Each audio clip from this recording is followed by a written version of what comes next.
चलिए देखिए क्या लिखा हुआ है, उस समांतर श्रेणी का सार्वधान्तर ज्ञात करो। उस समांतर श्रेणी का सार्वधान्तर ज्ञात करो मतलब डी ज्ञात करो। क्या ज्ञात करो? डी। जिसके पहले 25 पदों का योग मतलब n बराबर 25 और यस 25 बराबर 1000 हो और प्रथम पद ए कितना दे रखा हो? 10। ठीक है, तो अब चलिए यहां क्या दे रखा है? पदों का योग। तो एसएन वाला सूत्र लगाते हैं। कौन है? एसएन वाला। तो एसएन बराबर हो जाएगा n बटे 2a plus n minus 1 into D. तो एसएन का मान दे रखा है, देखिए एस आज का हो जाएगा 25। यस क्या हो जाएगा? यस 25 तो हो जाएगा आपका 25 बटे 2। 2 गुणे ये का मान भैया, ये का मान 10 और प्लस n का मान 25 माइनस 1 गुणे डी का मान पता ही नहीं है। डी का मान पता ही नहीं है। तो चलिए कितना आ जाएगा? एस 25 का मान 1000। एस 25 का मान 1000। 25 बटे 2 10 दूना 20 प्लस का 24 का डी। तो ये कितना आ जाएगा आपका? देखिए इसको पक्षांतर कर दीजिए। क्या कर दीजिए?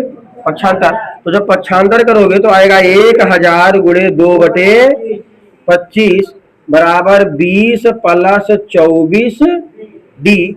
तो 25 का नाम 25, 25 चौका 100। तो ये बन जाएगा आपका 40 गुणे 2 बराबर 20 प्लस 24 डी। तो जगह आपका 80 बराबर का 20 प्लस का 24 डी। 20 को इधर ले आइए तो क्या जाएगा आपका? 80 माइनस का 20 बराबर 24 डी। तो बन जाएगा 60 बराबर 24 डी। तब डी बराबर 60 बटे 24। तो 12 दूना 24 और 12 पंचे 60। तो डी बराबर कितना आंसर आ जाएगा? 5 बटे 2 या 2 एक नम 2, 2 एक नम नहीं 2 दूनी 4, 1 बटे 2। तो डी बराबर ये आपका आंसर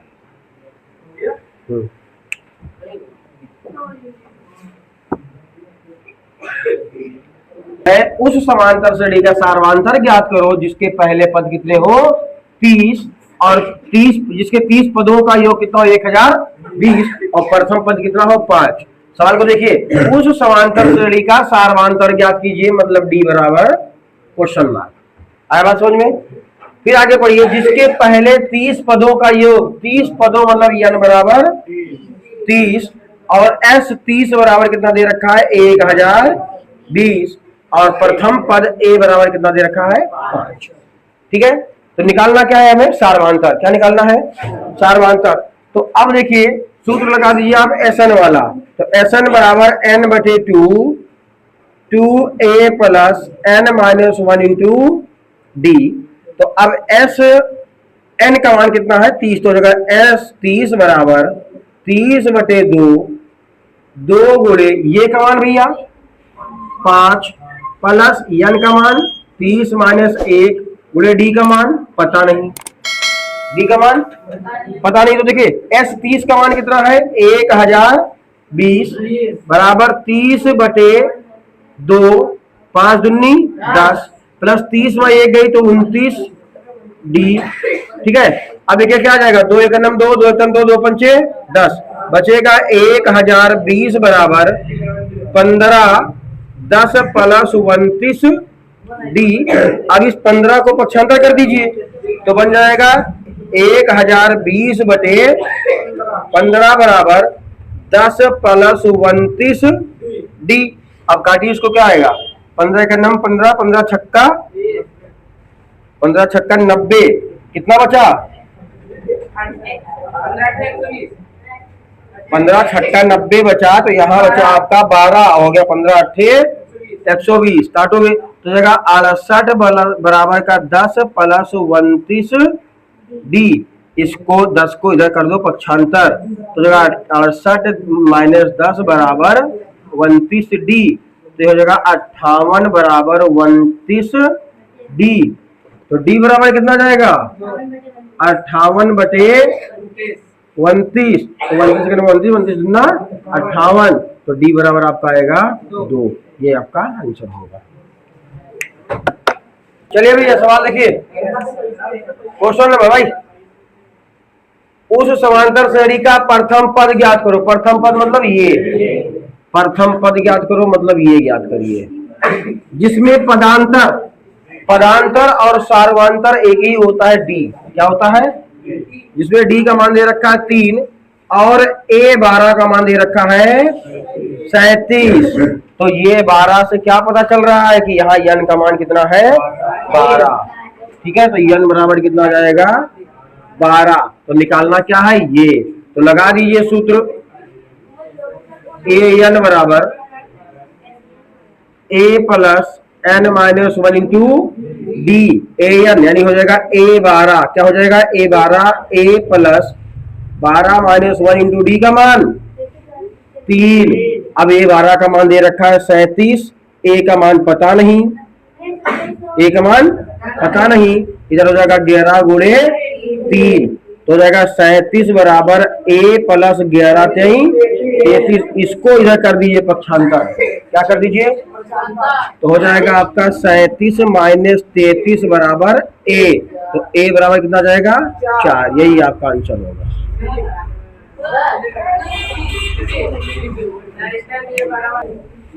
चलिए देखो क्या कह रहा है, 60 और 120 के बीच, 60 और 120 के बीच विषम संख्या, तो 60 के बाद जो विषम आएगी कितनी आएगी?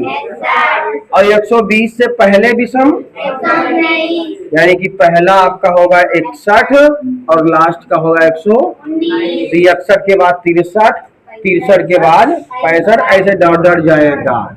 ठीक है, तो सबसे पहली बात तो हमें क्या निकालना है कि सभी विषम संख्याओं का योग निकालना है। तो सभी विषम संख्याओं का योग निकालने से पहले यन तो निकाल लो कि कितने पद हैं। योग निकालने के लिए हमें यन का होना बहुत जरूरी है, तो यन तो दे नहीं रखा है। यहां से आप मान लोगे कि आप ये बराबर आपका कितना है? 61, और यल बराबर लास्ट पद 119। डी भी निकल आएगा क्योंकि विषम सम के लिए डी 2 ही होता है। ठीक है, अब वो आपसे पूछ रहा है एस एन का मान, किसका मान पूछ रहा है? एन है ही नहीं, तो पहले आप एन निकालिए। पहले क्या निकालिए?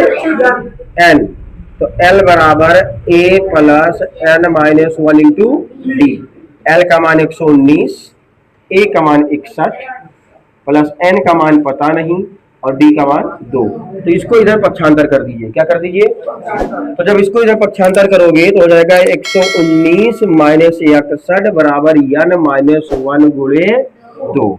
ठीक है, अब इसमें घटाइए तो कितना बचेगा? 8 और 11 में 5 गई, 6 गई 5, 58 बराबर यन माइनस 1 गुणे 2।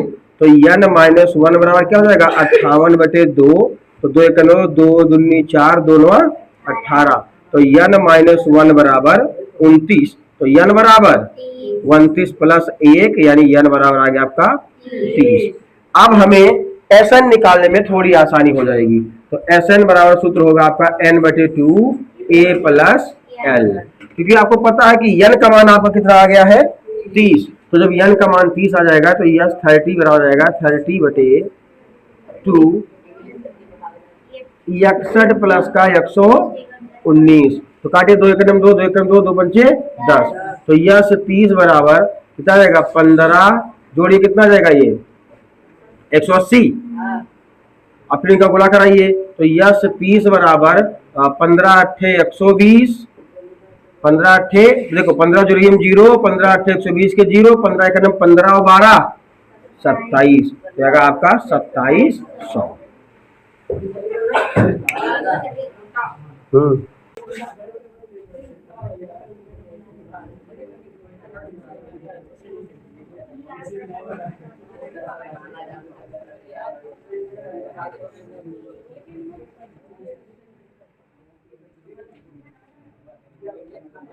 एक गोला बना के मार कर चला ये भी लेते हुए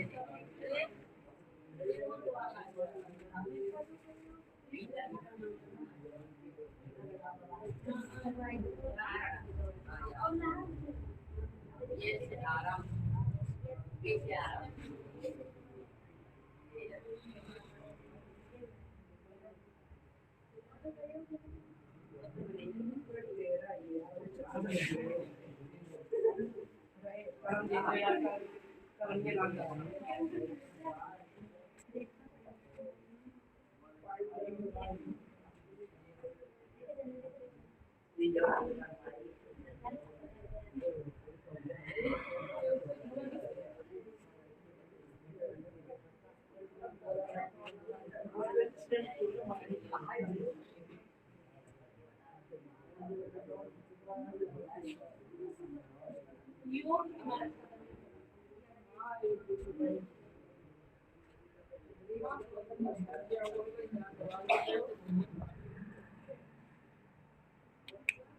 देखिए सवाल क्या दे रखा है, वो दे रखा है कि केंद्र ये से आरंभ करके एक हम लोग सर्पिलाकार बना रहे हैं। जो सर्पिलाकार जब बना रहे हैं तो उसमें देख रहे हैं अर्धवृत्ताकार की आकृति दिखाई दे रही है। अर्धवृत्ताकार देखिए, एक इधर से हो गया, एक इधर से हो गया, फिर दूसरा यहाँ देखिए, दूसरा ये दूसरा हो गया, ये तीसरा हो गया, इधर से चौथा हो गया। यानी इसमें हमको लगभग 4 अर्धवृत्ताकार दिखाई दे रहे हैं। कितने? वो 4 कंफर्म नहीं है, वो डॉटेड ये बता रहा है कि और बहुत सारी हैं। डॉटेड क्या बता रहा है कि और बहुत सारी हैं। आया बात समझ में? तो ये ऐसे पूरा लगा हुआ है जिनकी त्रिज्याएं R1 दे रखा है 0.5 सेंटीमीटर, R2 दे रखा है 1.40 सेंटीमीटर, R3 दे रखा है 1.5 सेंटीमीटर, R4 दे रखा है 2.0 सेंटीमीटर। तो वही बता रहा है कि इस सर्पिलाकार को बनाते वक्त कितने तार की लंबाई की आवश्यकता पड़ी। यानी हमें इसमें बनाने वाले पूरे सर्पिलाकार को तार की जो आवश्यकता है उसका हमें योगफल निकालना। क्या निकालना है?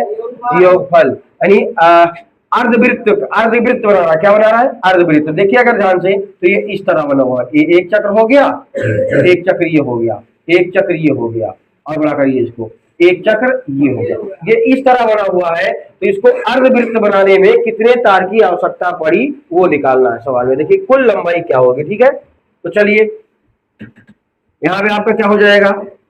देखिए आपका जो R1 होगा, R1 बराबर तो रेखा 0.5 सेंटीमीटर। इनके बीच का जो अंतर होगा वो कितना होगा?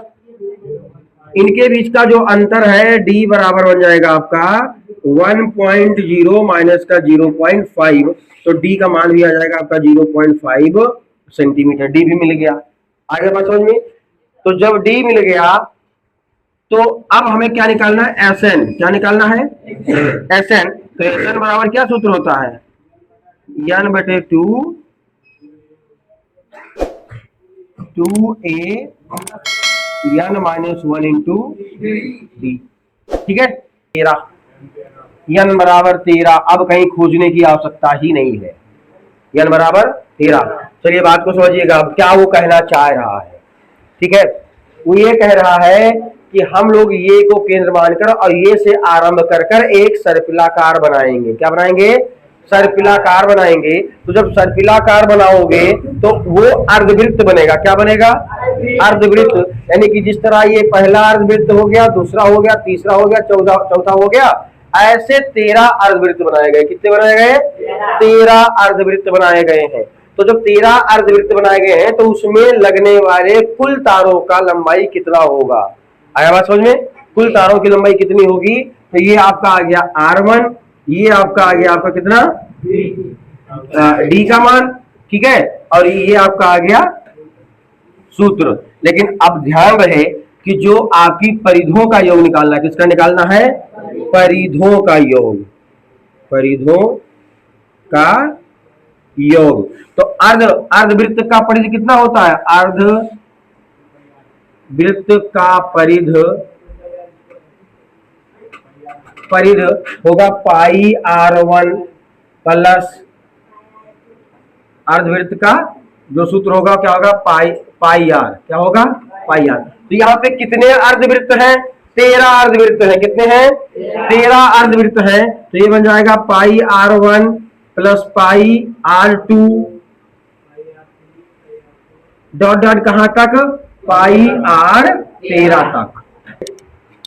अर्धवृत्त की परिधि यहीं से सुनिए, अर्धवृत्त की परिधि कितना है? पाई R।